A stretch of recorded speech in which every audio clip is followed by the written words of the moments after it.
Hello and welcome to this YouTube channel. आज की इस वीडियो के अंदर आप सभी लोगों का स्वागत है। आज का हमारा तीसरा दिन होने वाला है स्पिरिचुअल चैलेंजेस का, और आप हमारी इस जर्नी का हिस्सा बनिए, हमको सपोर्ट कीजिए। इन 9 दिनों के अंदर हम आप तक स्पिरिचुअल नॉलेज के साथ साथ सेल्फ रियलाइजेशन, वैदिक स्क्रिप्चर एंड काफ़ी ऐसे नॉलेजेबल वीडियो लेकर आते रहेंगे जिसके जरिए आप अपनी लाइफ को सक्सेसफुल बना सकते हैं। तो इन 9 दिनों के लिए आप हमारे 500 सब्सक्राइबर करवाइए, ताकि हमारा भी हौसला बने कि हम आप तक डेली कंटेंट पहुंचा रहे हैं, इसका हमको फल मिलना चाहिए। तो आज की हमारी जर्नी की शुरुआत करते हैं। वीडियो को बिना किसी देरी के आगे बढ़ाते हैं। आज का हमारा जो टॉपिक रहने वाला है वो कास्ट सिस्टम यानी कि जातिवाद के ऊपर। जातिवाद एक बेहद ही कंट्रोवर्शियल टॉपिक रहा है काफ़ी दशकों से। काफ़ी लोग इस पर वीडियो बनाते हैं, लेकिन आपको वो अच्छे से प्रेजेंट नहीं कर पाते होंगे। हम थोड़ा सा प्रयास कर सकते हैं इसमें, और कुछ आपको रेफरेंस देंगे जिसके जरिए आप अच्छे से इस टॉपिक को समझ जाएंगे। सबसे पहले, कई लोग हैं जो सत्ता के नाम पर, पॉलिटिशियन के नाम पर अपनी कुर्सी को चमकाने में लगे रहते हैं, पॉलिटिकल वोट मांगते हैं, जात के नाम पे, धर्म के नाम पर। वो काबिलियत नहीं देखते, वो केवल और केवल देखते अपना फायदा। और कई बार तो वो ऐसे ऐसे दावे कर जाते हैं जिसका आप काफी खेद उठाते होंगे बाद में। तो आपको बताएंगे आखिर ये पूरा माजरा क्या है। तो इसकी शुरुआत होती है ब्राह्मणवाद से। जब ब्राह्मणों ने शोषण करना शुरू कर दिया लोअर कास्ट वाले लोगों का, जैसे जिनको हम एससी के नाम से जानते हैं, उनका उन्होंने शोषण किया। उनके गले में मटकियां बांध देते थे, पीछे उनके झाड़ू बांध दिया करते थे, और जहां जहां वो जाए उनके कदम के निशान नहीं पड़ने चाहिए। वो थूके तो धरती पर नहीं गिरना चाहिए, वो छूत हो जाएगी धरती। उनका थूक मटकी में जाना चाहिए। और इसी के साथ साथ इस तरीके की प्रताड़ना चलती रही। मंदिर में उनको घुसना नहीं दिया जाता था, मंदिर में उनको अलाउड नहीं किया जाता था। साथ ही साथ उनको पानी पीने का, शिक्षा का, जॉब करने का अधिकार तो था ही नहीं। छुआछूत नाम से उन्होंने एक चला रखा था अपना समाज के अंदर कि अनटचेबिलिटी। अगर कोई इनको छुएगा या फिर वो तुमको छुएंगे तो तुम अशुद्ध हो जाओगे, तुमको पाप लगेगा। इस तरीके की भ्रांतियां उन्होंने फैला रखी थी, जो कि पूर्ण रूप से सत्य है। लेकिन ऐसे बीच में एक मसीहा का जन्म होता है जिसको हम जानते हैं डॉक्टर BR अम्बेडकर। इन्होंने शिक्षा ली, लेकिन शुरू में बचपन में इनको काफ़ी कठिनाइयों का सामना करना पड़ा था। हम सभी लोग जानते हैं, इनको पानी पीने नहीं दिया जाता था स्कूल के अंदर, शिक्षा का अधिकार इनको नहीं दिया जाता था। लेकिन फिर भी इन्होंने इन सभी कठिनाइयों का सामना किया और अपनी शिक्षा का लोहा पूरे विश्व भर में अपना लोहा मनवाया। यहाँ तक कि भारत में भी इन्होंने कॉन्स्टिट्यूशन की रचना की। कॉन्स्टिट्यूशन यानी कि भारतीय संविधान इन्होंने लिखा है, जिसके अंदर इन्होंने इस जातियों को एक नए तरीके से प्रेजेंट किया है। उनको पानी पीने का अधिकार, छूट, उनको शिक्षा का अधिकार, यह सब कॉन्स्टिट्यूशन में बताकर उनको भी एक नया स्तर दिलवाया है। इसलिए डॉक्टर BR अम्बेडकर को शुक्रिया बनता है। डॉक्टर BR अम्बेडकर एक मसीहा के रूप में उभरे, तो इसी के साथ साथ कई लोगों ने भ्रांतियां फैलानी शुरू कर दी कि जो लोअर कास्ट के लोग हैं उनको समान अधिकार नहीं दिया जाता, यहाँ तक कि ब्राह्मणों को मारा जाए। और इसी के साथ साथ जो इन्होंने मंदिरों में जाने से मना किया था ना, हम इनके भगवानों को ही रिजेक्ट करते हैं। राम कृष्ण ये क्या होते हैं, ये कुछ नहीं है, ये तो काल्पनिक है। राम कृष्ण ये कभी छोटी जाति में जन्म क्यों नहीं लेते? क्या इनको शूद्रों से इतनी ज्यादा नफरत क्यों है? भगवत गीता के ग्रंथ में एलिगेशन लगाते हैं, 4थे अध्याय का 13वां श्लोक, चातुर्वर्ण्य मया सृष्टम, 4 वर्णों की रचना तो इन भगवान ने ही की है, तो इनको मारो, प्रताड़ित करो। साथ ही साथ इन ब्राह्मणों को भगाओ, इन्होंने हमारा शोषण किया है तो हम भी अपना बदला लेंगे। और साथ ही साथ जो ये 4 विभाग की रचना की है, हम इसको नहीं मानते, हम तो मानेंगे केवल और केवल एजुकेशन सिस्टम को, शिक्षा के आधार पर चलेंगे। शिक्षा के आधार पर जो ब्रिटिशर लोग बताते हैं, वो अपने रूल को चलाने के लिए क्या किया करते थे, उन्होंने सोसाइटी बनाई जिसके अंदर सोसाइटी को रूल करने के लिए 4 चीज़ों की जरूरत पड़ती है। Educator class, defence class and business class के साथ साथ सर्वेंट क्लास। आखिर हिंदी में क्या होता है इसका मतलब, ये तो समझाइए। एजुकेटर यानी ब्राह्मण, और डिफेंस यानी क्षत्रिय जो कि रक्षा करता है, और बिजनेस क्लास यानी कि वैश्य जो कि व्यवसाय करता है, और शूद्र यानी कि सर्वेंट। तो ये तो जातिवाद फैला रहे हैं अब, राम राम राम। नहीं, इस प्रकार का नहीं होता। आपने शायद गलत रेफरेंस लिया हुआ है उसका। अगर मान लीजिए कि आपके पूरे हाथ में डैमेज है, पूरे हाथ में अगर डैमेज है, तो डैमेज किस वजह से है, आपकी उंगली की वजह से है। तो क्या करेंगे, उंगली को काटेंगे या फिर पूरे हाथ को काटेंगे। डैमेज खाली उंगली में है और वो पूरे इन्फेक्शन फैलता जा रहा है पूरे हाथ में, तो उसका मूल कारण है ये उंगली। इस उंगली को काटना बेहतर रहेगा या पूरे हाथ को काटना बेहतर रहेगा?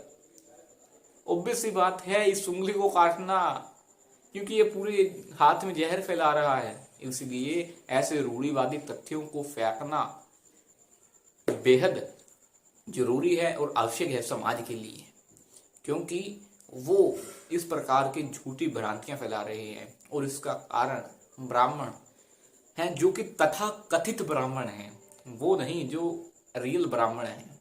आपको बताता हूँ, ये क्वालिफिकेशन होती है, और ये जाति प्रथा नहीं है, ये वर्ण व्यवस्था है। वर्ण व्यवस्था आपने ब्रिटिशर का मान लिया, लेकिन जो हमारे ग्रंथों का था उसको आपने नहीं माना, तो ये तो बात नहीं चलेगी ना। चलिए बताते हैं, चौथे अध्याय का 13वां श्लोक जो रेफरेंस देते हैं वो लोग बताते हैं, चातुर्वर्ण्य मया सिस्टम, यहाँ तक सही है। गुणा कर्म विभाग से ये खा जाते हैं। क्यों भाई, पूरा बताइए या फिर आधा बताकर किसी को गुमराह मत कीजिए। 4 वर्णों की रचना मैंने की है, भगवान कह रहे हैं, और गुणों और कर्मों के हिसाब से उनके गुण और कर्म मैंने निर्धारित किए हैं, उनकी ड्यूटीज मैंने निर्धारित की हैं। तो उनको कोई हिला सकता है क्या? उनके बगैर तो समाज चल ही नहीं सकता। तो आप किस प्रकार से सोच सकते हैं कि जो तथाकथित ब्राह्मण है वही सत्य है? तथाकथित ब्राह्मण सत्य नहीं है। जो असली ब्राह्मण है वो सत्य है, जो अपने कर्मों को, अपने गुणों को प्रेजेंट कर रहे हैं, टीचिंग प्रोवाइड कर रहे हैं, वो असली ब्राह्मण है। जैसे कि आखिर हम पहचानें किस प्रकार से कि रियल ब्राह्मण कौन है और अनरियल ब्राह्मण कौन है? तो 6 गुण बताए गए हैं। छठ कर्म विप्र मंत्र तंत्र विशारद है नास्त्या सब पच्चो गुरु। 6 गुण कौन कौन से हैं? दान देना और दान लेना। मैंने दान की ही बात क्यों की? तो ब्राह्मण सोचते हैं लेना ही लेना, देना नहीं। ये ब्राह्मण का जीवन होता है दान के लिए। अगर वो संग्रह करने के चक्कर में है, व्यवसाय करने के चक्कर में है, तो वो ब्राह्मण नहीं है। ब्राह्मण का जीवन चलता है केवल और केवल दान पर, और वो दान देता भी है और दान लेता भी है। तो और दूसरी जो क्वालिटी है, 2 हमने चर्चा की, तीसरी और चौथी की बात करते हैं, यज्ञ करना और यज्ञ कराना। ये नहीं कि यज्ञ कराता ही रहे, खुद कभी करे ही ना। और 5वीं और छठी कौन सी है? ज्ञान देना और ज्ञान लेना। ज्ञान लेता है शास्त्रों से और उसको प्रेजेंट करता है, चारों वर्णों को, 4 जो बताए गए हैं सिस्टम, इनको प्रेजेंट करता है, इनको शिक्षाएं बांटता है। इसी वजह से वो ब्राह्मण कहलाता है। इसके कर्म निर्धारित हैं। क्षत्रिय का धर्म क्या है? रक्षा करना, डिफेंस करना। वो डिफेंस करता है ब्राह्मण की भी, क्षत्रिय की भी, वैश्य की भी, शूद्र की भी। ऐसा नहीं कि वो केवल और केवल जो आर्मी वाला है वो देखता है कि जो हमारी बाउंड्री पर है, मैं ये धर्म देखेगा, वो जाति देखेगा। वो तो किस चीज को नहीं देखता, उसको तो रक्षा करना अपने देश का, इसलिए वो सभी की रक्षा करता है। तो इस हिसाब से ये तो सही बैठता है। अगर कर्म के हिसाब से अगर हम किसी को माने तो वो एकदम सटीक बैठता है, और कर्म के हिसाब से ही सही है। बिना कर्म के हम उसको सही नहीं ठहरा सकते। और वैश्य कमाता है, वो कमाई करता है शूद्र से भी, वैश्य से भी और ब्राह्मण से भी। और वैश्य से तो वो करता ही है। क्या दुकानदार आपको ब्राह्मण देखता है, क्षत्रिय देखता है, शूद्र देखता है? नहीं, उसको जो धन देता है वो उसको ही बेचता है। इसीलिए उसके नज़र में सभी समान होते हैं। जो पैसा देगा वो पैसा से उसका माल खरीद लेगा, वो भेदभाव नहीं करता। और शूद्र सर्वेंट बताया गया है, वो सेवा करता है। क्या एक जॉब पर्सन, सरकारी अफसर क्या भेदभाव करता है, तू इस जाति का है, उस जाति का है, तू क्षत्रिय है, तू ब्राह्मण है? नहीं, वो सभी को टिकट बराबर से देता है। अगर कोई कर्मचारी है रेलवे का तो वो टिकट सबको बराबर देता है। अगर आपको ट्रेन की टिकट लेनी है तो आपको बराबर की वो हिस्सेदारी देता है, इसको आप समझिए। तो उसी के साथ साथ हमको ये भी जानना पड़ेगा कि doctor B are Ambedkar ji इसमें क्या कहते हैं। मेरा तर्क नहीं है, डॉक्टर बी आर अम्बेडकर का तर्क है, इसको जान लीजिए।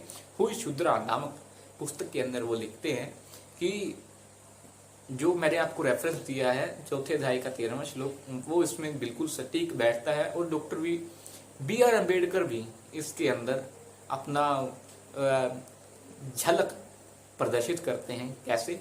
वो यही एग्जाम्पल लेते हैं। अगर मैं एक स्टूडेंट हूँ तो मेरा काम क्या है? मेरा काम पढ़ना है और अपनी टीचिंग्स को प्रोवाइड करवाना है उन लोगों तक जिनके पास शिक्षा नहीं पहुँच रही है। इसलिए मैं क्या हुआ, ब्राह्मण हुआ। और मेरे जो भाई हैं वो सोल्जर हैं, वो देश की रक्षा करते हैं, तो इसलिए वो क्या हुए, वो क्षत्रिय हुए, वो सबकी रक्षा करते हैं, डिफेंस क्लास से हुए।